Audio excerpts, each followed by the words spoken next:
Saya ingin tanya tentang wuduk, Ustaz.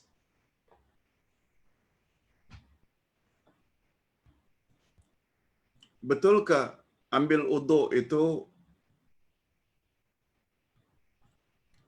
ketika basuh mulut atau masukkan air ke dalam mulut dan hidung serentak?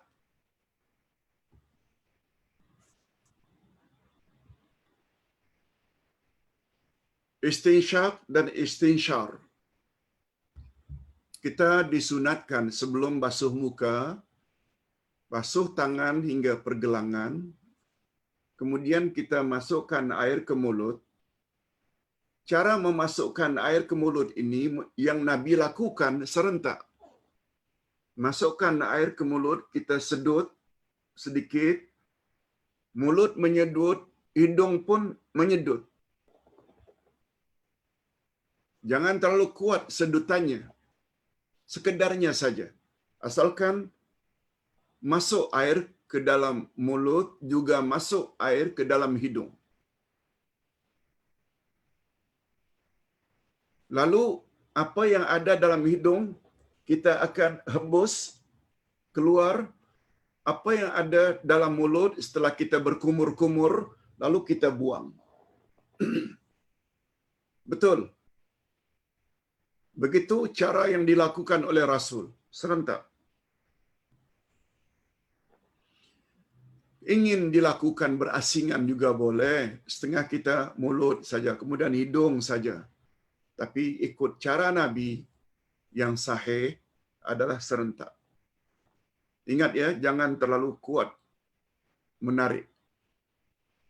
Lebih-lebih lagi kalau kita sedang puasa. Sekedarnya saja. Sebab kita jangan memasukkan ke dalam mulut dan hidung ini terlalu kuat sedutannya sehingga boleh termasuk ke dalam rongga yang boleh membatalkan wuduk. Sekedarnya saja. Istinsyaq dan istinsyar. Perlakuan yang dilakukan serentak itu yang lebih elok. Yang kedua, sapu kepala dan telinga serentak juga betul. Inilah amalan Rasul sallallahu alaihi wasallam. Juga boleh kalau kepala saja, kemudian telinga saja. Tapi yang dilakukan oleh Nabi sallallahu alaihi wasallam serentak dan hanya satu kali. Kalau mulut dan hidung tadi perlu 3 kali, macam yang lain-lain. Tapi untuk kepala dan telinga, sekali saja. Kita dulu dah jelaskan bahwa untuk muka namanya basuh. Untuk tangan namanya basuh. Untuk kaki juga namanya basuh, yaitu mengalirkan air. Tapi untuk kepala, itu namanya menyapu. Basahkan tangan, lalu kita dari depan ini bawa ke belakang. Sudah ke belakang, kita ke depan, lalu langsung ke telinga. Sekali sahaja. Walaupun pergerakan itu ke depan, dari depan ke belakang, kedua tangan ini, kemudian ke depan lagi, langsung ke telinga. Sekali, serentak, antara kepala dengan telinga. Itu amalan Nabi sallallahu alaihi wasallam. Jangan katakan musta'mal. Oh, habis kepala ke telinga, kan itu anggota yang lain. Jawabannya, ini yang Nabi buat. Beranikah kita mengatakan wuduk Nabi itu batal?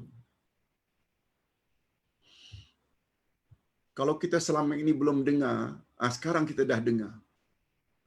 Itu sebabnya perluasan ilmu ini, memperbanyak bacaan. Selain kita tahu mazhab Syafi'i, kita juga perlu tahu, baca apa pandangan yang lain. Lebih-lebih lagi yang ada hadisnya dari Nabi sallallahu alaihi wasallam. Tambah ilmu, bila tambah ilmu membuat kita tak sesuka hati menyalahkan orang lain. Rupanya amalan orang lain itu lebih sunnah daripada amal kita rupanya. Sekali lagi ustaz tidak kata tak boleh. Tak buat silakan. Tapi yang Nabi buat macam itu. Cukup sekali. Dan satu lagi pertanyaan yang serupa tentang uduk, bahawa leher tak ada ya ustaz, betul? Tidak ada dalam Nabi. Kemudian kita setelah kepala telinga ini, kita ambil pula air yang lain, letak ke leher atau ke tengkuk, itu tak pernah datang dari Nabi sallallahu alaihi wasallam. Kita selalu lihat dulu-dulu waktu kecil-kecil banyak orang tua kita buat, dan itu tidak ada dalilnya dari Nabi sallallahu alaihi wasallam. Okey, itu jawapan ustaz terhadap pertanyaan yang pertama.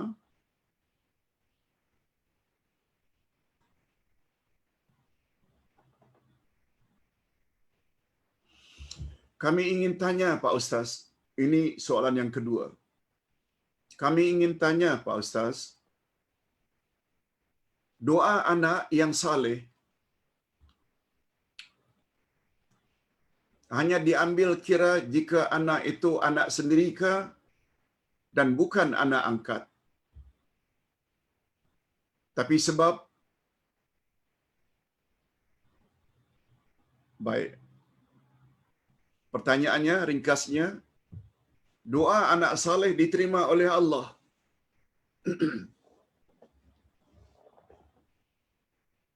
Hanya doa anak kandung ke Ustaz?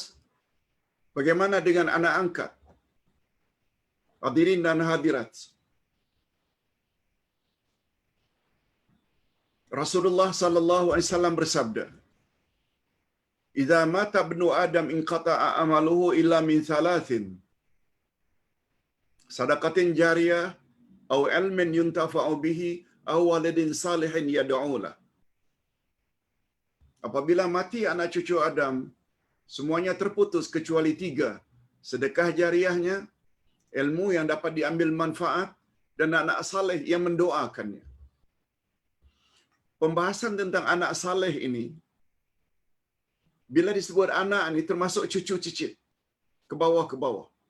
Semuanya amal saleh mereka sampai kepada ayahnya, atuknya, nenek moyangnya.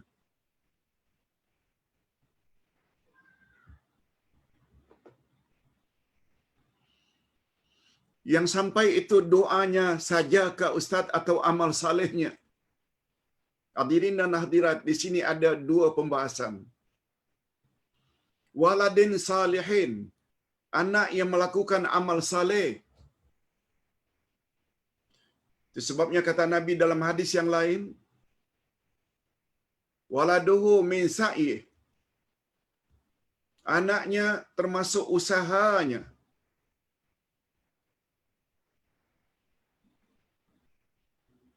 Oleh sebab itu, apa saja amal saleh yang anak kita lakukan, ibu bapa atau nenek akan dapat ganjarannya, walau dia tak berdoa. Doa itu bab lain lagi. Yang mustahak waladin salihin, dia buat amal saleh, dia salat, dia puasa, dia infak, apa saja amal saleh yang dia buat. Tapi bila diikuti dengan doa, lagi bagus. Nah, di sini Ustaz rasa perlu sebut perkara ini, sebab yang ditanya, amal saleh anak kandung sajakah dan doanya yang sampai kepada ibu bapa kandungnya, sampaikah tidak doa amal saleh dan doa anak angkat?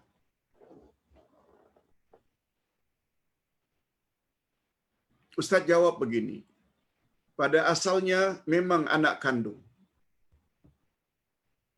tapi anak angkat juga amal salehnya kita akan dapat, doanya kita akan dapat. Macam mana Ustaz?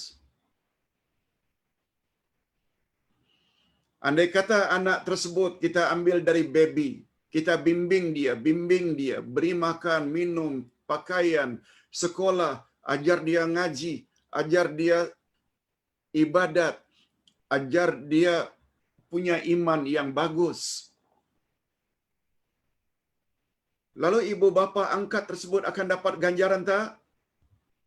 Jawabnya dapat. Walaupun bukan ibu bapa kandung. Apa sebab? Contoh mudah. Ustaz mengajar, membimbing para jemaah sekalian. Para jemaah bukan anak Ustaz. Tapi para jemaah dapat manfaat tak dengan ilmu yang ada pada Ustaz? Dapat manfaat tak? Lalu ilmu yang bermanfaat itu diamalkan. Ustaz akan dapat pahala tak bila amal tersebut atau ilmu tersebut diamalkan oleh jemaah, oleh followers? Kita dah bahas dulu satu hadis. Siapa yang mengajar sesuatu kepada orang lain, maka orang lain itu mengamalkan ajaran yang bagus itu, lalu yang mengajar akan dapat pahala sama dengan pahala orang yang melakukannya dengan tidak dikurangi sedikit pun. Demikian juga sebaliknya bila kita mengajar perkara-perkara jahat. Antara ustaz dengan jemaah, ustaz layak mendapat pahala. Apatah lagi mak angkat, bapa angkat. Jadi maksud ustaz, walaupun anak angkat itu punya hukum tak sama dengan anak kandung, itu sebabnya ada anak susuan, ada anak yang tidak disusu. Semua ada hukum hakam, kita tidak bahas di sini. Tapi usaha ibu bapa angkat mendidik anak tersebut akhirnya jadi anak yang saleh, dia juga layak untuk mendapat ganjaran dari anak didiknya tersebut walaupun dia bukan anak angkat. Wallahu alam. Ini penjelasan Ustaz. Pak Ustaz, satu lagi pertanyaan melalui WhatsApp.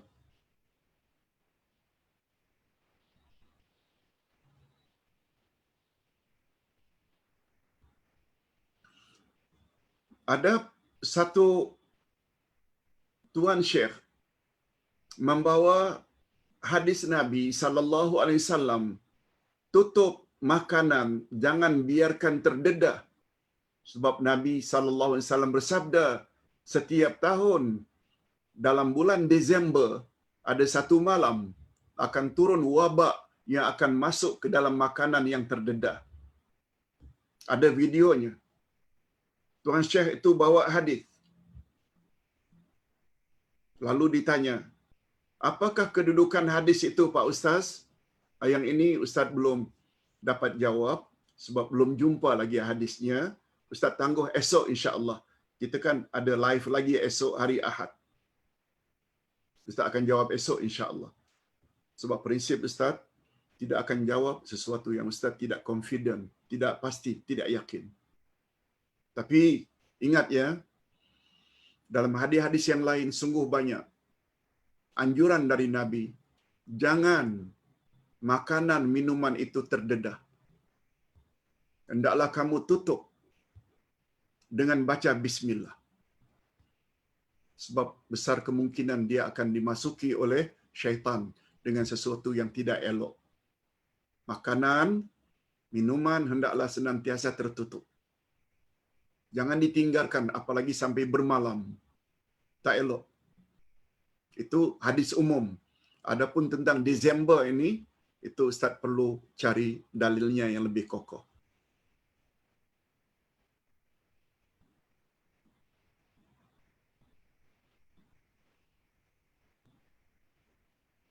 Baik.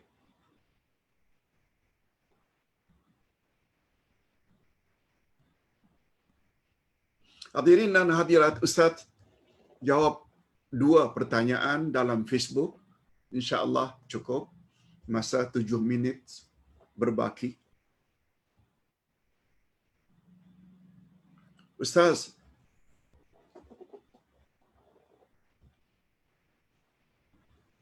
jika masbuk jauh di belakang imam, tidak dapat lihat pergerakan imam. Masbuk maknanya orang yang datang terlambat, ya. Makmum ada dua jenis. Bila imam takbir, dia langsung takbir. Bila imam takbir, kemudian dia langsung takbir, namanya muwafiq. Orang yang bersamaan dengan imam sejak awal. Tapi imam bila dah takbir, baca ayat, mungkin dah melangkaui satu rakaat, dua rakaat, dia baru datang, namanya masbuk. Orang yang datang kemudian, masbuk. Pertanyaannya, jika si masbuk jauh di belakang imam, tidak dapat lihat pergerakan imam, dan mic pula rosak, jadi orang yang masbuk dapati makmum masih rukuk, lalu masbuk tadi takbir, takbiratul ihram, dan takbir intiqal, lalu rukuk, ikut makmum yang masih rukuk. Jadi kalau ketika itu imam tidak naik ke i'tidal, adakah makmum dapat rakaat? Okey. Masbuk sama ada lelaki atau wanita,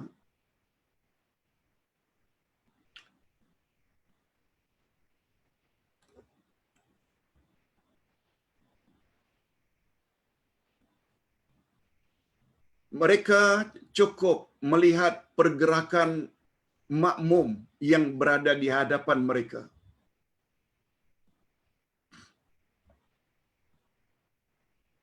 Ingat hadis Nabi, ju'ilal imam liyu'tamma bih. Imam dijadikan imam untuk diikuti. Kita dapat melihat pergerakan imam, kalaulah jarak kita dengan imam itu lebih kurang 3 ke 5 ke 7 saf ke belakang. Tapi kalau sampai ribuan orang, masjid yang besar, kita tak nampak.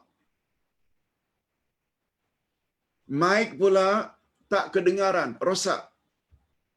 Ada saja kemungkinan rosak. Makmum sudah boleh bergerak menurut pergerakan makmum yang berada di hadapannya. Sebab makmum yang berada di hadapan tentu saja pergerakan mereka setelah pergerakan imam. Nah, kita pula di belakangnya lagi mengikut pergerakan makmum yang berada di hadapan. Sedikit terlambat tidak jadi masalah. Malah lagi bagus. Yang dilarang ini jangan mendahului imam.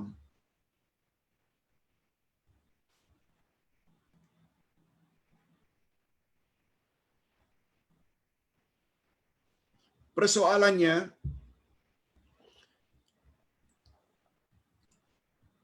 bila masbuk datang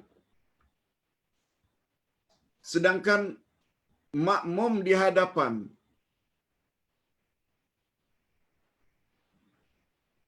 sedang rukuk, lalu dia pun rukuk, lalu dia pun takbiratul ihram dan rukuk.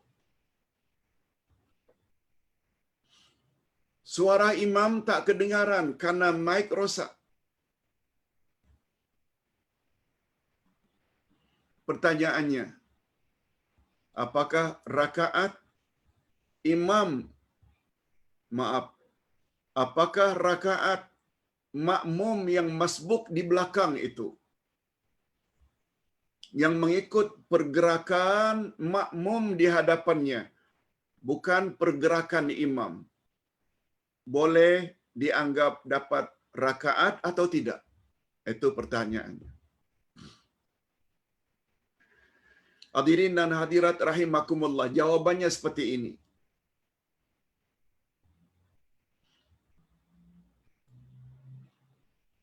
Rasulullah sallallahu alaihi wasallam bersabda,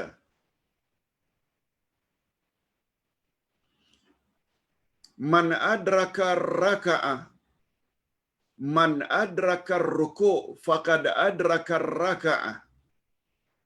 Man adraka ruku', man adraka ruku' faqad adraka raka'ah." Siapa yang dapat rukuk, maka dia dapat rakaat. Siapa yang dapat rukuk, dia dapat rakaat. Itu literal translationnya. Man adraka rukuk, rukuk. Qiyam, lalu rukuk. Man adraka rukuk, siapa yang dapat rukuk, faqad adraka raka'ah, maka dia dapat rakaat. Syarah hadisnya begini. Siapa yang dapat rukuk bersama imam, maka dia dapat rakaat. Itu sebabnya seseorang yang dapat Allahu Akbar, baru baca Bismillahirrahmanirrahim, Alhamdulillahirabbil alamin, imam dah rukuk. Lalu dia rukuk, walau Al-Fatihahnya tidak selesai. Sebab hadis tersebut mengatakan siapa dapat rukuk bersama imam, maka dia dapat rakaat. Dia dapat. Persoalannya, yang masbuk tadi hanya melihat pergerakan makmum. Tidak kedengaran suara imam yang sudah iktidal.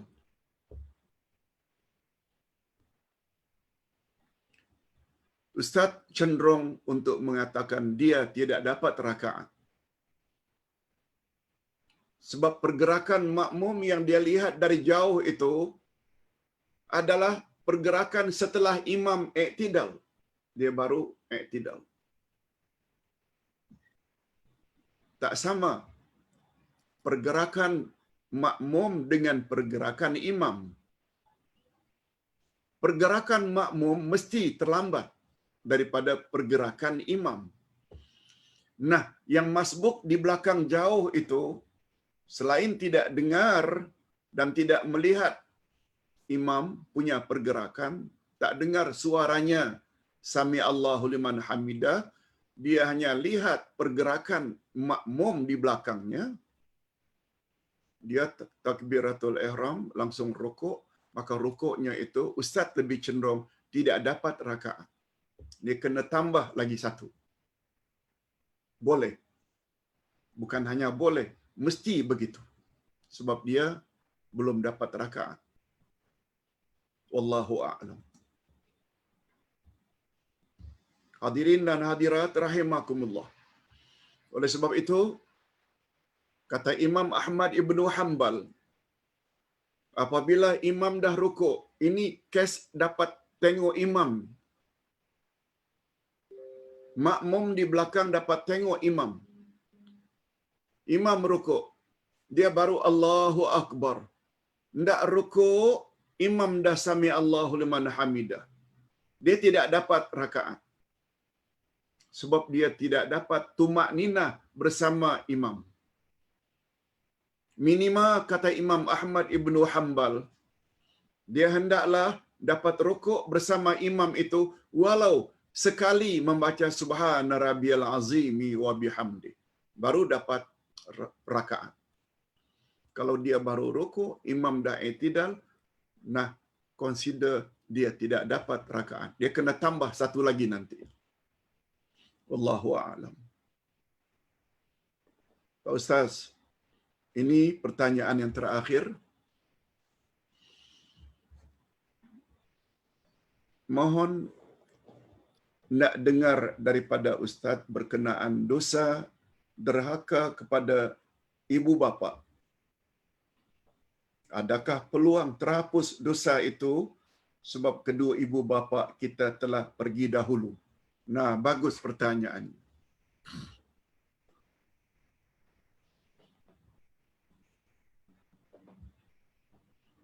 Hadirin dan hadirat rahimakumullah. Dosa kepada Allah kita boleh minta ampun bila-bila masa. Allah akan ampunkan bila memenuhi syarat-syarat taubat. Tidak minum arak lagi. Yang kedua, menyesal. Dan yang ketiga, berazam, bercita-cita kuat untuk tidak minum arak lagi. Selesai. Begitu juga syirik. Selagi hayat di kandung badan minta ampun, tobat, Allah akan terima. Berdasarkan ayat 53 dari surat Az-Zumar. Sampaikan, hai Muhammad, berita gembira kepada hamba-hambaku yang banyak melakukan dosa.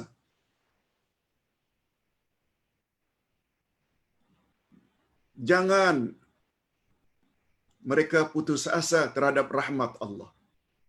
Sesungguhnya Allah mengampuni semua dosa. Itu dosa pada Allah. Dosa pada ibu bapa, dia termasuk dosa kepada sesama manusia. Dia ada tambahan satu lagi, yaitu kena minta maaf. Kalau kita ambil barangannya, kena balikkan barangan orang yang kita curi. Menyinggung perasaan orang tua, durhaka pada orang tua, kita perlu minta maaf pada orang tua.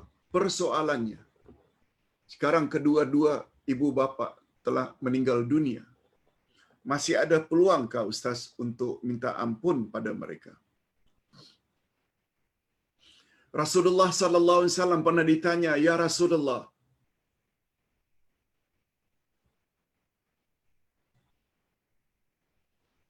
sangat besar ganjaran bila kita berbuat ihsan dan berbakti pada ibu bapa. Sehingga dia diletakkan betul-betul setelah sembahlah Allah dan terhadap kedua ibu bapa hendaklah kamu berbuat baik." Ini urutan macam itu tu memberi makna sebagaimana pentingnya beribadat dan mentauhidkan Allah, begitu jugalah pentingnya beribadat, berbuat ihsan pada mak bapa. Sampai-sampai Allah Subhanahu Wa Taala sebut, Rasulullah sallallahu alaihi wasallam sebut, ridha Allah padamu sangat tergantung sampai di mana ridha ibu bapamu padamu. Murka Allah padamu juga sangat tergantung sampai di mana murka ibu bapamu terhadapmu. Ustaz ada sebut dalam jawaban singkat ketika menjawab soalan bahayanya durhaka pada mak bapa. Nah, berbalik kepada pertanyaan. Sekarang ibu bapa sudah meninggal dunia. Sahabat bertanya, apakah masih ada peluang lagi untuk kami berbakti pada mak bapa padahal mereka telah wafat, ya Rasulullah? Apakah kami masih berpeluang untuk berbakti, untuk berbuat baik pada mak bapa setelah mereka wafat, ya Rasulullah? Coba dengar jawaban Nabi. Ada. Sahabat bertanya lagi, macam mana cara, ya Rasulullah? Mereka sudah tidak ada lagi. Pertama, kata Rasulullah, berdoa untuk mereka. Ada pula yang mengartikan berdoa ini ikut serta salat jenazah untuk mereka. Tapi majoriti mengartikan doa untuk mereka. Ada satu riwayat Imam Bukhari. Allah Subhanahu wa taala angkat derajat jenazah dalam kubur setinggi-tingginya. Lalu jenazah tersebut bertanya, Rabbi, ayu syai'in hadha? Oh Tuhan, mengapa aku begini? Engkau angkat setinggi ini derajatku. Lalu dijawab, waladuka alladhi yastaghfiruka fid dunya. Karena anakmu di dunia baru saja minta agar aku ampun dosa-dosamu. Dia berkesan langsung. Doa anak tidak ada hijab, langsung dikabulkan oleh Allah. Waladuka alladhi yastaghfiru laka fid dunya.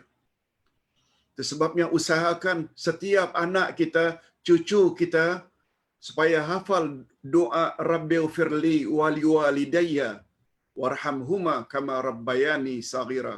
Oh Tuhan, ampunkanlah dosaku dan dosa kedua ibu bapakku, dan sayangilah, cucurilah rahmat untuk mereka berdua sebagaimana mereka telah didik kami dulu semasa kecil. Doa ini perlu diajar pada semua anak cucu. Sebab doa itu setelah kita meninggal dunia sangat berperanan. Yang kedua, kata Nabi, kamu hubungi orang-orang yang dulu menjadi teman karib bagi mereka, kawan baik mereka. Hubungi mereka. Hubungi silaturahim dengan mereka, konteks mereka. Maksudnya jangan dibuat musuh. Kita tahu kawan baik mak bapak kita. Hubungi.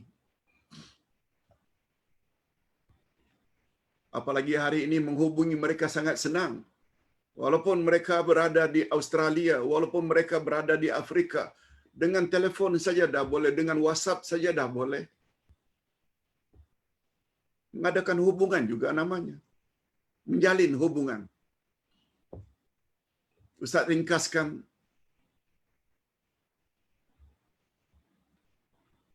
Pada suatu hari Abdullah ibnu Umar radhiyallahu anhuma naik onta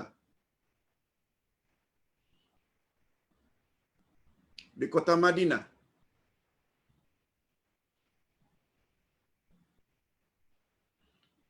Lalu beliau melihat satu anak muda Badui.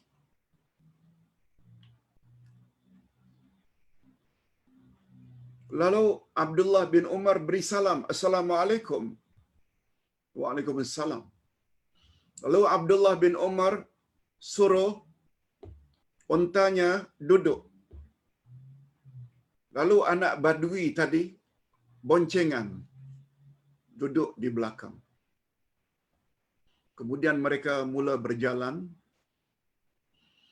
Abdullah ibnu Umar tanggalkan kain penutup kepalanya bagi pada anak Badui. Nampak begitu dekat dua insan ini. Abdullah bin Umar ibn Khattab dengan anak Badui. Semua kita tahu anak Badui ini sangat primitif, sangat terkebelakang, tidak berpendidikan. Suasana ini disaksikan oleh Abdullah bin Dinar. Abdullah ibnu Umar beri salam pada anak Badui, ajak naik onta bersama, boncengan. Suasana itu dilihat oleh Abdullah bin Dinar. Abdullah Yasin cerita saja berdasarkan apa yang Ustaz baca.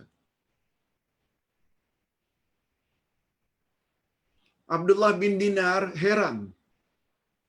Abdullah bin Umar bin Khattab, orang yang sangat istimewa. Semua kita tahu, beliau adalah orang kedua terbanyak menghafal hadis Nabi setelah Abu Hurairah. Begitu baik dengan anak Badui yang kasar biasanya. Abdullah bin Dinar heran. Beberapa hari kemudian, Abdullah bin Dinar jumpa Abdullah bin Umar. Ya Abdullah bin Umar, beberapa hari yang lalu aku lihat engkau begitu baik dengan anak Badui itu.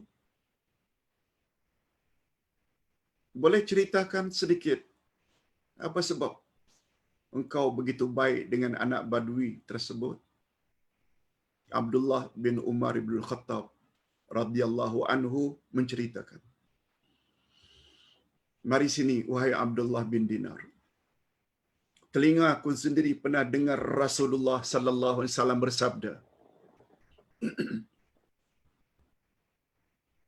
Amal yang paling baik dan paling berkesan untuk menolong mak bapak dalam kubur adalah menjalin hubungan baik dengan orang-orang yang mak bapak dulu kenal baik. Anak Badui itu punya bapa, dia adalah kenal baik bapakku Umar ibn Khattab radhiyallahu anhu.